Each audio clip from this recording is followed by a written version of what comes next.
I watched this before and I still jump. When I see this kind of stuff, that's when it's like, okay, this is no joke. When a redneck of any nationality tells you don't try this is stupid, you know that there's questions that need to be answered.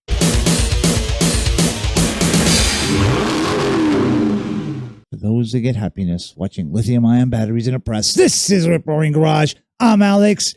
And I didn't even know that the hydraulic press channel was still around. For those of you that are maybe younger, this is a channel that just puts weird things in hydraulic press. Don't try it at home. It's really cool when you're bored. However, every now and again, they come up with something. Welcome to hydraulic press channel.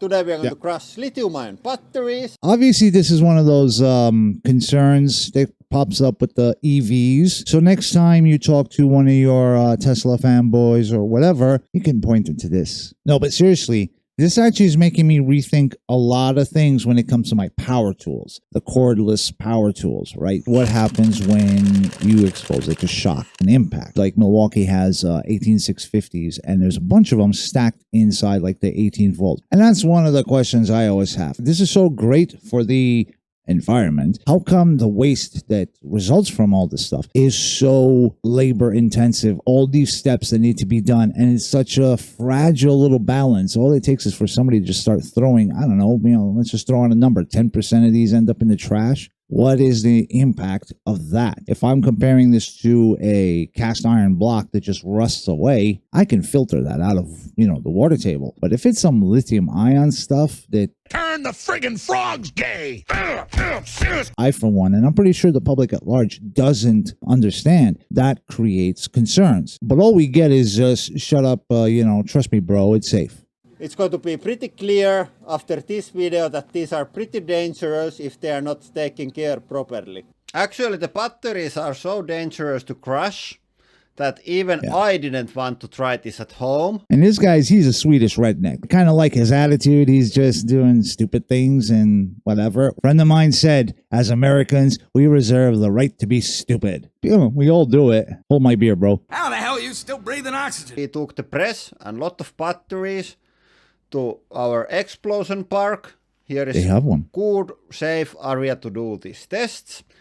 We had also battery fire expert from fire department here. When I see this kind of stuff, that's when it's like, okay, this is no joke. This guy's got the freaking oxygen, the freaking fire retardant on him, and this is safe to keep in your garage or your, that little power tool that's inside of your dresser.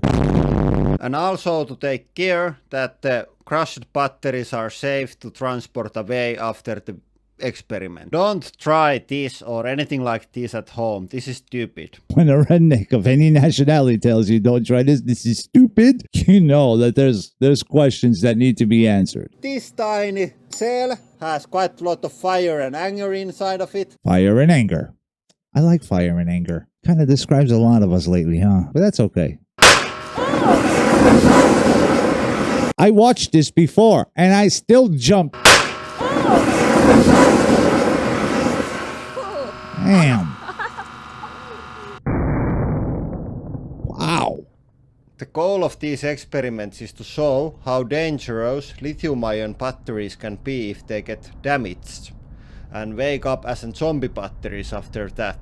For example, if... Okay, now I understand what he meant. Wake up as zombie batteries. Talking about like stuff that you might keep around. You don't use it anymore. You don't have the tool and just the battery sits there. I'm assuming these are drained batteries. Surprisingly loud and sharp. And it's still smoking. It was almost like explosion. Yeah, it looks not almost, nice. buddy. I think you can nicely see in the high speed here how it went. But that was pretty cool.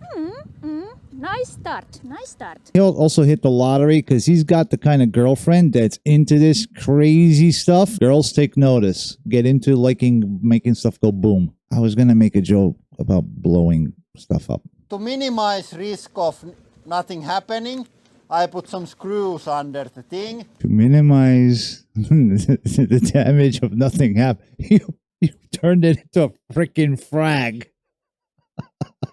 So I love this guy. Looks good.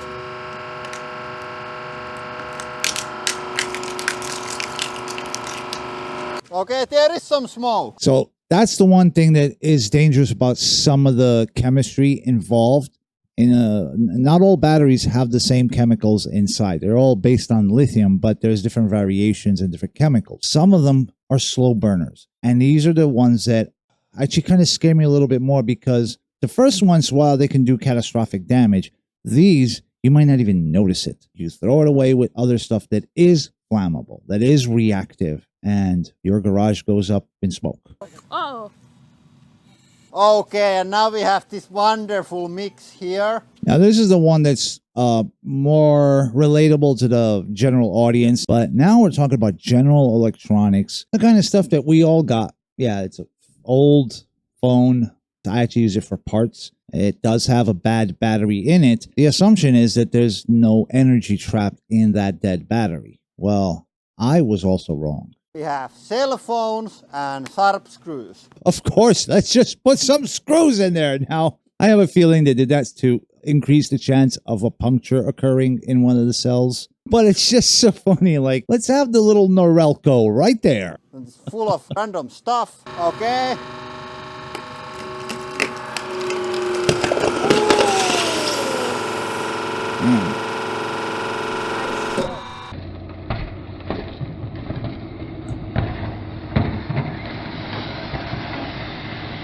Now, here's my question, my concern. You have something that can oxidize very quickly, and that's the kind of stuff that we call burning. And then you have things that oxidize slowly, and that's usually called corrosion or rusting. Anything that corrodes and rusts will also burn, given that it has a trigger, a high enough heat source to get it to that level where it can start being. Whenever it reaches, what do you call it when it's like nuclear, it becomes a chain reaction?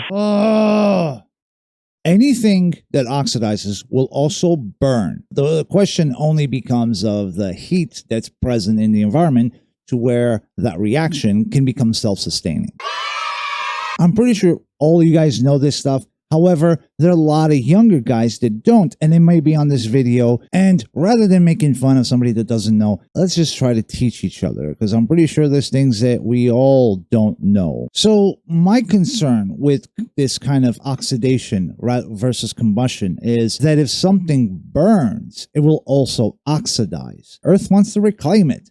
This is the kind of stuff that we keep in our homes, in that electronics drawer with all the chargers and old batteries and phones. We all got them, right? There must be some level of oxidation that occurs. So these kinds of gases are being emitted in our homes as we speak. Now, to what extent, I'm not sure, because like I said, I haven't done studies like this, and there seems to be very little because there's so much investment into this battery-powered, future. Now, this is the scary one. It might seem like a lot when you look at what's in the bucket, but the truth is that your average mechanic, technician, or just hobbyist, DIYer will have more than that in their toolbox. They are standing up. Now they are in closed space. Unrealistic, but It's not actually unrealistic when you think about it, because these tools, especially power tools, they're big, they're bulky. Like Tetris blocks, we try to squeeze in as many of those big tools as we can in that big drawer. Get ready for it, because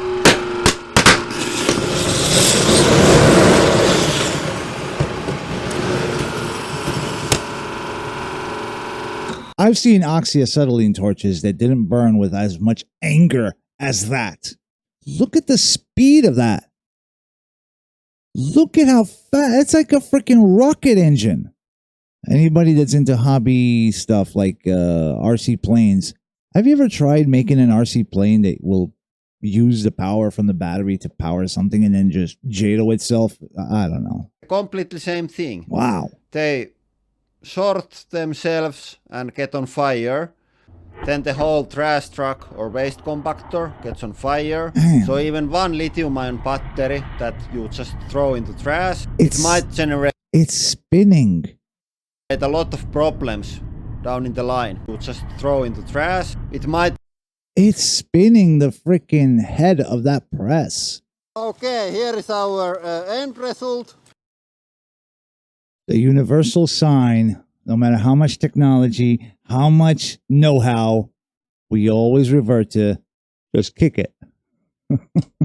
Hanna, Yeah. do you have any tools to like scrape the They're burning it. She's eating a banana. Yeah. Now he's going to test a couple of these old power tools. Look like 18 or 20 volt. I think they were Hiltis. This one is a scary one.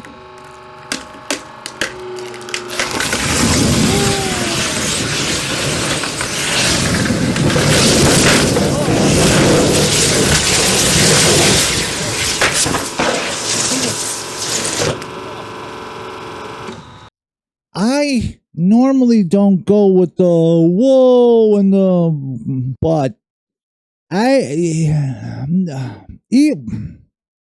this thing scares me. Okay, I'm not acting. I'm not a good actor. This stuff terrifies me. The amount of energy in a drained battery, and that's just 2 of these. And here you can see really dangerous battery fire. The gases that the batteries release are extremely toxic. They can destroy your lungs Look at that guy. and even give you a heart attack. Great, I just had one. Thanks, buddy. So if the batteries catch on fire, this is like the worst case scenario that can happen. No, the worst case would be that in your toolbox in your garage with your baby. Of course, there is typically a lot of protection around the battery cells. Of course, he's in the EU. What is he going to say? Have a lot of protection. What protection? That's it. 4 or 6 screws, and you open the clamshell, and you got the batteries right there. For electric car, this doesn't happen, but this is great. The electric car doesn't happen. Right. That's why there's all these EV fires or Luton that I just talked about last episode. That it took out 1,500 cars and created so much directed heat that it melted a hole through reinforced concrete. This is when it gets political, and in places where you don't have free speech, you have to say and preface things that, oh, well, no, I know what I showed you is terrifying and is dangerous and melt your face off, but it's perfectly safe to keep in the bedroom. It's shielded. It's protected. It's got technology. So to prevent this, Wow, always look at that. Look at that. recycle your batteries in the right way. At least in here in Finland, you can always Oh, return. he's in Finland. And I'm pretty sure everybody in their lifetime has thrown one of these suckers out. Now there's landfills that are smoldering because these don't require oxygen. It's still burning.